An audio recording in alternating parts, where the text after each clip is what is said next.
Our pledge at the Presidential Investment Summit was for 15 billion rand, and it includes 4 projects. But I mean, at Mulilo, we like to kind of under-promise and over-deliver. So the plan is actually to deliver in excess of 100 billion rands worth of investment by 2030. But the 15 billion in question, I mean, it spans 4 projects, 2 of which were part of government programs. So we've reached financial close already on kind of the Mercury BESS project and the Middelpunt Solar project that forms part of the government auction processes. And then there are 2 private solar projects. The one is the Orkney Solar project, just outside of Orkney, kind of in the Northwest Province, and then the other one is the Beaufort West Solar project. And these projects, as you can imagine, kind of 4 large infrastructure investments kind of in different parts of South Africa. And what we build into all of our projects, there's a socio-economic development aspect to all of them, where we kind of look to involve people and companies from the local area. I mean, beyond the large contractors that you need to use to obviously deliver these infrastructure projects at scale, we involve local SMMEs in the construction and delivery of these projects. But at the same time, there's also kind of a big employment push for the local people in these very projects. And once the projects also become operational, there's a 20 to 30 year relationship that we have with those communities. I mean, effectively we become neighbors, and then there's many socio-economic development projects that we do in the area, from kind of bursary schemes for learners, but a number of other kind of developmental aspects to these projects as well, including, say, learnerships to do vocational training in places as far afield as Denmark.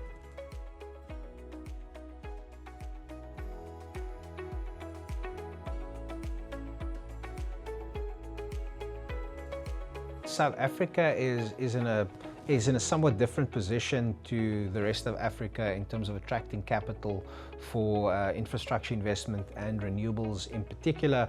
I think the road was paved with a REAP program by the government, and in the process, given the structure and that there was a sovereign guarantee and an underpin for those projects, both equity and debt over time became very comfortable with the renewables as an asset class. We also developed our own, call it, local base of advisors, both legal, financial and technical, to deal with all the challenges. And then we've got a deep institutional investment market in South Africa with deep savings pools. So the interaction between kind of commercial lenders, institutional investors, and then equity kind of makes for an ecosystem where you can actually invest rands, get debt in rands, where you don't have to do any cross-border transactions to have these projects funded. So South Africa, there's currently no, in my mind, shortage of kind of funding for renewable projects in South Africa, and that's due to the conducive environment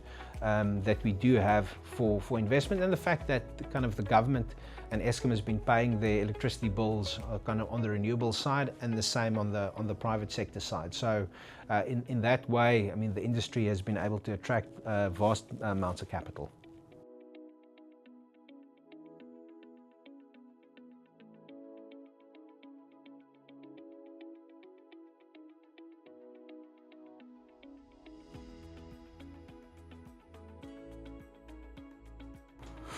So as I mentioned, the one project is a battery energy storage project. The Mercury one, it's the first one to reach financial close in the second round of the battery energy storage round. And what that allows the National Transmission Company of South Africa is to control the grid better. So basically getting more out of the scarce grid resources that we have. I think it's been well publicized that call it the lack of build out of transmission assets in particular is constraining the amount of renewables that can be interconnected to the grid. There is vast amounts, kind of in excess of 10,000 kilometers of transmission lines that needs to be built. And I mean, Eskom and the NTCSA does not have the capacity to do that by themselves, kind of in the time required to do so. So the intervention of the private sector is necessary to speed up the build out of the transmission infrastructure. And I mean, the government recently ran the kind of the ITP, the request for qualification, and it's been said that kind of very soon the RFP will be out, and that will be the first of a kind in South Africa where kind of this PPP model is being extended to transmission as well. And I mean, I believe that this is a super important model for South Africa, because what's been shown on the generation side is when you combine private sector kind of skill and efficiency and capital, you do get assets that's built out kind of much quicker than government can do by themselves. So, I mean, Eskom and the NTCSA still needs to do their part for building out the transmission, but this is rather, how do you get more players to come alongside Eskom to do this in the timeline that we need, given the decommissioning timelines that Eskom has put out themselves for how some of the older coal-fired power stations are going to be decommissioned. So it's not just a case of, say, building out our power system and having more generation online. It's also how do we go about replacing existing coal-fired generation with a combination of wind, solar and batteries to meet South Africa's energy demand.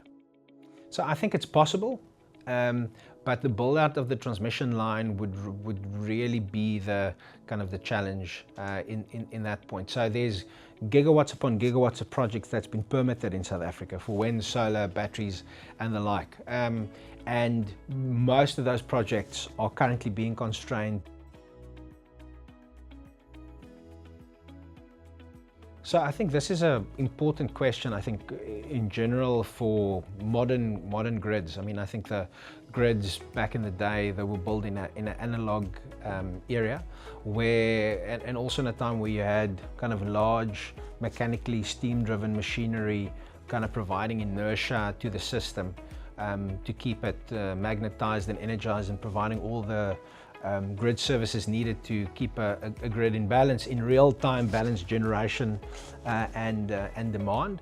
But I think what we are going to see going forward, and it's busy becoming a reality, is that there's less large mechanical machines with lots of rotating mass keeping the system alive. So what you need is real-time data so that you can have kind of power electronics in the form of large battery energy storage responding to kind of demands of the grid, because I mean, you need to balance the generation and load in real time. So this, not just communication, but the speed of communication is going to be increasingly important. So there's a big focus that we place kind of on the digital infrastructure, not only how to communicate, but also the security in this communication.